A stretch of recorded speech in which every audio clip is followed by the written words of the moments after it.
Hello everyone. इस theorem में क्या करना है, इस थ्योरम में कोई वेक्टर स्पेस V गिवन है और कोई W सबसेट है। हमें प्रूव करना है कि अगर ये W सबस्पेस है V का तो प्रूव करो कि ये क्लोज्ड है under addition and scalar multiplication. और इसी का कन्वर्स करना है कि अगर ये गिवन है कि W क्लोज्ड है under addition and scalar multiplication तो प्रूव करो कि ये W सबस्पेस है। अब हम प्रूफ करेंगे। प्रूफ को हम दो पार्ट्स में करेंगे। एक पार्ट में हम करेंगे कि W गिवन है कि सबस्पेस है और प्रूव करना है कि ये क्लोज्ड है under addition and scalar multiplication. Second part में इसका कन्वर्स करेंगे। तो फर्स्ट पार्ट में क्या करना है कि हमें गिवन है W सबस्पेस है V का। अगर वो सबस्पेस है तो सबस्पेस की डेफिनेशन के अकॉर्डिंग ये W क्लोज्ड होता है under addition and scalar multiplication. Hence the result holds.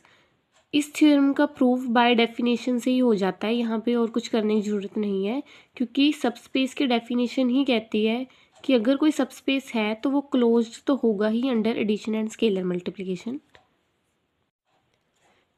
Second part में हम इसका कन्वर्स करेंगे। कन्वर्स कैसे करेंगे, इसमें हमें गिवन है कि W क्लोज्ड है under addition and scalar multiplication और हमें प्रूव करना है कि ये W सबस्पेस है। अब सबस्पेस प्रूव करने के लिए हम वो सारी प्रॉपर्टीज़ को फॉलो करवाएंगे जो एक वेक्टर स्पेस फॉलो करती है। तो फर्स्ट ऑफ ऑल हमें गिवन है कि W क्लोज्ड है under addition and scalar multiplication. W closed है अंडर एडिशन, इसका मतलब है कि W के कोई भी दो एलिमेंट्स लेने हैं, अगर उनको ऐड भी करेंगे तो वो भी W में जाएंगे। तो इसको कैसे लिखेंगे, W से कोई दो एलिमेंट्स लेने हैं for x, y belongs to W। अब इन दोनों को ऐड करा x प्लस वाई तो वो भी बिलोंग्स टू होगा W। इसका मतलब ये होता है कि W क्लोज्ड है अंडर एडिशन। तो इसके अकॉर्डिंग हमने ये लाइन बनाई है, ये इक्वेशन बनाई है नंबर 1। और सेकंड है कि W क्लोज्ड है under scalar multiplication. Scalar multiplication का मतलब है कि स्केलर से मल्टीप्लाई करवाना है। उसके लिए हमने कोई स्केलर लिया, अल्फ़ा फील्ड से लिया है और इसकी मल्टीप्लिकेशन करवानी है W के किसी एक एलिमेंट से। फॉर एग्जांपल x लिया है तो इस स्केलर को इस x से मल्टीप्लाई करवाया तो वो आएगा अल्फ़ा x, वो भी W में जाएगा।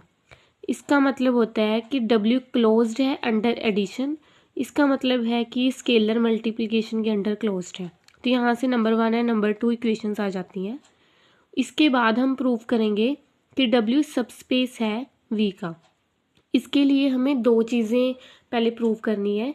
एक तो ये कि इस W में एडिटिव इन्वर्स एग्जिस्ट करता है और सेकंड ये कि इस W में एडिटिव आइडेंटिटी भी एग्जिस्ट करती है।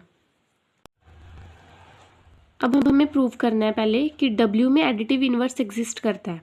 एडिटिव इन्वर्स का मतलब है कि W के हर एक एलिमेंट के लिए उसका इन्वर्स भी W में एग्जिस्ट करता है। फॉर एग्जांपल कि अगर W में कोई एलिमेंट x है तो उसका इन्वर्स मतलब -x भी W में बिलोंग करता है। तो ये प्रूव करने के लिए हम क्या करेंगे, हमने W से कोई एलिमेंट लेना है x और कोई स्केलर लेना है फील्ड से -1। अब हमने क्या करना है कि हमें पता है स्केलर मल्टीप्लिकेशन के अकॉर्डिंग कि अगर स्केलर को किसी x से मल्टीप्लाई करेंगे तो वो भी W में जाएगा। तो यहाँ पे भी हम सेम करेंगे कि स्केलर को अगर हम इस x से मल्टीप्लाई करेंगे तो वो भी बिलोंग्स टू W होगा। और नेक्स्ट स्टेप में ये बन जाएगा -x बिलोंग्स टू W। तो यहाँ से क्या है कि हर एक एलिमेंट जो W में है उसका इन्वर्स भी W में है। It means additive inverse of every element in W exist करता है। नेक्स्ट हमें प्रूव करना है कि W में एडिटिव आइडेंटिटी भी एग्जिस्ट करती है। इसके लिए हम प्रूव करेंगे कि हर एक एलिमेंट जो W में है उसके लिए 0 वेक्टर W में एग्जिस्ट करता है। तो इसके लिए हम क्या करेंगे, सबसे पहले हमने लेना है for all x belongs to W से कोई एलिमेंट लेना है x और -x बिलोंग्स टू W, क्योंकि हमने ऑलरेडी ऊपर प्रूव कर दिया है कि अगर x W में है तो -x भी W में होगा। तो ये दो एलिमेंट्स W में है, यहाँ तक हमें पता है। नेक्स्ट हम करेंगे कि हमने प्रॉपर्टी के अकॉर्डिंग ऊपर पढ़ा है कि ये क्लोज्ड है अंडर एडिशन, कि W के किसी भी दो एलिमेंट्स को अगर हम ऐड भी करेंगे तो वो भी W में जाएगा। इट मीन्स यहाँ पे भी हम इस दो एलिमेंट्स को ऐड करेंगे वो भी W में जाएगा। अब plus minus minus x minus x will be 0 vector, it means 0 belong कर रहा है W में। तो मतलब हर एक एलिमेंट के लिए हमें 0 वेक्टर मिल चुका है W में। It means additive identity exist कर रही है W में। अब हमें W में एडिटिव इनवर्स और एडिटिव आइडेंटिटी दोनों मिल चुके हैं।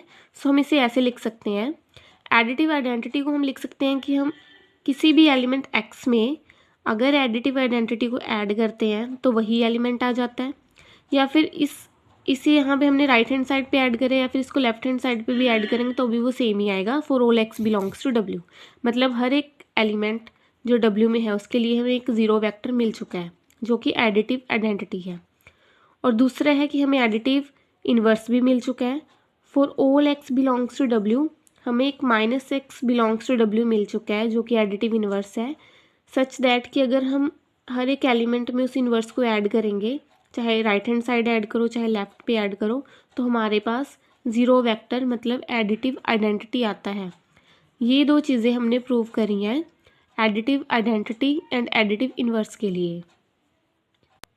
नेक्स्ट है कि हमें गिवन है कि W सबसेट है V का और V वेक्टर स्पेस है। अगर W सबसेट है V का, इट मीन्स W के सारे एलिमेंट्स V के एलिमेंट्स होंगे, और V वेक्टर स्पेस है, इट मीन्स वो सारे एलिमेंट्स वेक्टर स्पेस की प्रॉपर्टीज़ को फॉलो करेंगे। और वेक्टर स्पेस की प्रॉपर्टीज़ हैं ये जो हमने प्रीवियस वीडियो में पढ़ी हैं। फर्स्ट है कम्यूटेटिव प्रॉपर्टी कि अगर कोई दो एलिमेंट्स W में है उनको हम x प्लस वाई करेंगे या y प्लस एक्स करेंगे, दोनों इक्वल ही होंगे, ये है commutative property. Next is associative property कि कोई 3 एलिमेंट्स लेने हैं, पहले 2 को ऐड करना है फिर थर्ड को ऐड करना है, या फिर पहले सेकंड थर्ड को ऐड करना है फिर फर्स्ट को ऐड करना है, it will be equal. Similarly next properties को भी इसके एलिमेंट्स फॉलो करेंगे। Distributive properties alpha x plus y, तो अल्फ़ा एक्स से मल्टीप्लाई होगा, अल्फ़ा वाई से मल्टीप्लाई होगा फॉर ऑल अल्फ़ा जो फील्ड में है, और जो एक्स वाई हैं वो W के एलिमेंट्स हैं। Similarly next property alpha plus beta, और नेक्स्ट है 1 को x से मल्टीप्लाई करेंगे तो x ही आएगा। वे जो 1 है वो हमने फील्ड से लिया है और x हमने W से लिया है। ये प्रॉपर्टीज़ हम प्रीवियस वीडियो में वेक्टर स्पेस की वीडियो में कर चुके हैं। तो अगर ये सारे W के एलिमेंट्स ये सारी प्रॉपर्टीज़ को फॉलो करते हैं, इट मीन्स वो W वेक्टर स्पेस है। और अगर W वेक्टर स्पेस है ओवर F, इट मीन्स वो सब स्पेस तो है ही। सो यहाँ पे हमने प्रूव कर दिया है कि W सब स्पेस है V का।